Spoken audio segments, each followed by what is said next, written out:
So I've been doing just a little bit of video editing. We are snagging the keys, stepping away from the computer, and grabbing some wheels. Get a little cold start.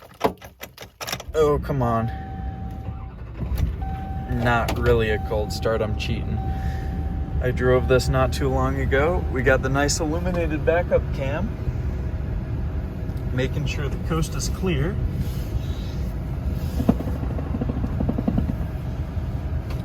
Heading out. So I found these wheels on Marketplace. They just popped up not too far away from where I live, and they are horribly marketed. Absolutely terribly. No offense to the seller if you're watching this. Up the marketing game, but I'm sure you're a good person. Anyway, he just listed them as 8x6.5 wheels when really they're 22x12s. They are huge, they are expensive, and it's a full set of RBP or PRB, or I know that they're a smoking deal regardless of what they are. So that's why we are giving her the beans. Ooh, baby, performance tune, and getting an F. Absolutely flunking when it comes to fuel economy. But yeah, we are headed out with, where's my wallet? With cash in tow. I'm gonna watch out for animals because you're not really concerned with traffic, but you are concerned about little creatures and critters running out in front of you on these back roads at night.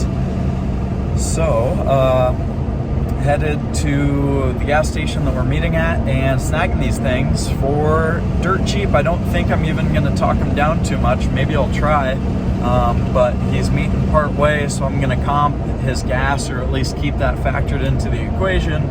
I used to drive really hard for the lowest price possible, but now if something's a solid deal and the person's being awesome, aka meeting part way, then I'm not gonna screwball them and play around. So I'll just give them what they want.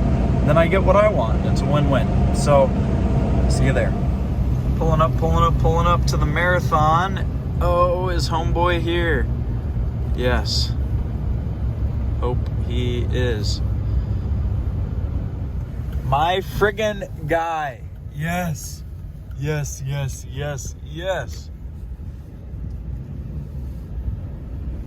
So, homeboy here. Oh, what the F? There are people that are right behind me. It's sketching me out a little bit. That was weird. Some people just walked up, like, straight behind my truck at night. It's 9 o'clock, so it's shady and I don't like it. Anyway, I got sketched out of getting fuel there, so I'm not, and I'm instead going to a different place to fill up because I'm at under a quarter tank. Can't see me, whatever. Okay, so now we just pulled up to the fuel station that I like going to. It's very well lit, much nicer, and I feel much safer here. Here are the wheels, as you can see.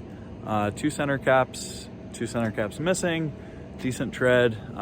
They're little skinnies, so they're 22s, huge fat wheels, but they actually have a smaller profile than the 16s that I have on the truck right now. Anyway, the dude was super cool. Pulled up, he had a white cat eye too, and I was like, my man, we're twins. And then I decided to give him $220. So $200 for the wheels, $20 for gas and time, just to help him out. So why not? Now I gotta get fuel, and I'm gonna do that. So not bad, not a bad deal, I wouldn't say. I mean, I will buy these all day for $220, and then I'm throwing another $40 in fuel in, but oh well. It is the cost of doing business, the cost of ripping the diesel. I know that I could get slightly better fuel economy if I didn't drive like such a jackwagon all the time. But driving like a jackwagon's pretty darn fun. So enough of me rambling. Here are the wheels. I'll fill you in when they sell. or get mounted on a truck, which is probably the next time you'll see me. So till then, sayonara and good night. So real quick, I didn't film too much of the before process, but this was the one wheel that had the crack in it, and it was already filled. I don't know if you'd seen that earlier, but it was already filled there. So I just grabbed the disc sander with a 60 and hit it to kind of flatten it out. Now I did test the tire itself. It holds air fine. So in terms of the function, it's all right. It's just the form that's obviously not the greatest. So I just had the air compressor going with my coat over it, ran the wire in here to the wheel room, and just tested all of these, and they all hold air. I'll give that one a harder kick so you can hear, like, it's bouncing off. It's not completely deflated versus that sounds different. Anyway, these work, these all function, and these have good faces. They need polished, obviously. They're kind of dirty and hideous, but they could be cleaned up pretty fairly. Anyway, I decided, because it's not too terribly hard, and because it will make it look a whole lot better, I'm just going to go ahead, fill this with some JB Weld.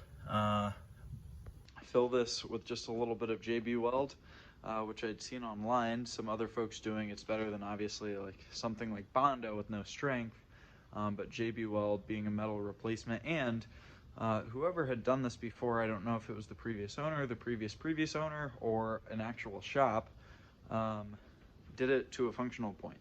Like, I wouldn't try to JB Weld it on my own for my own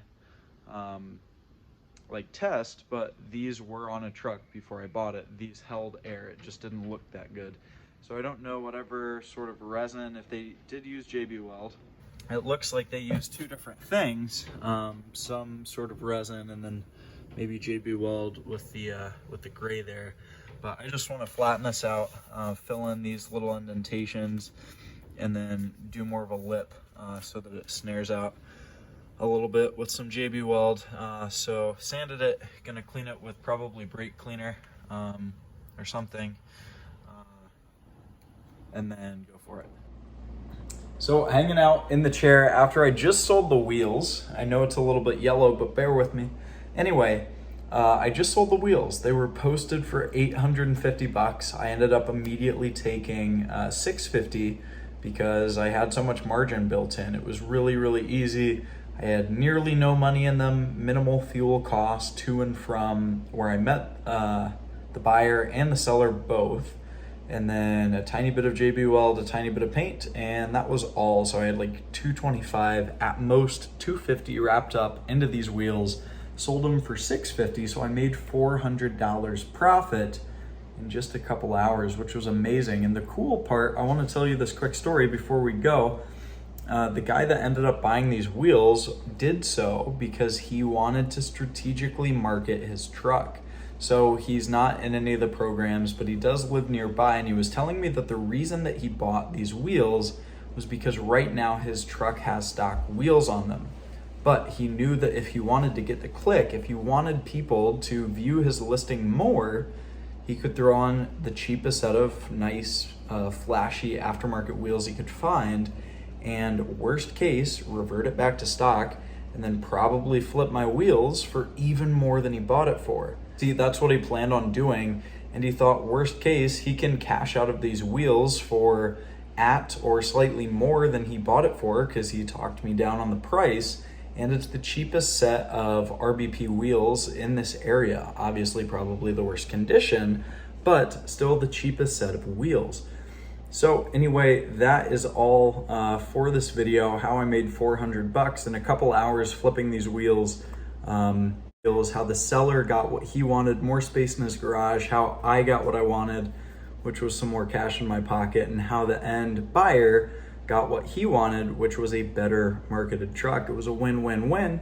So with that in mind, if you're interested in learning how to make money with your passion for vehicles, that's always linked down below.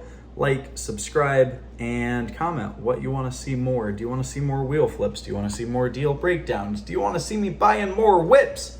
You let me know, and I will see you on the next one. Peace.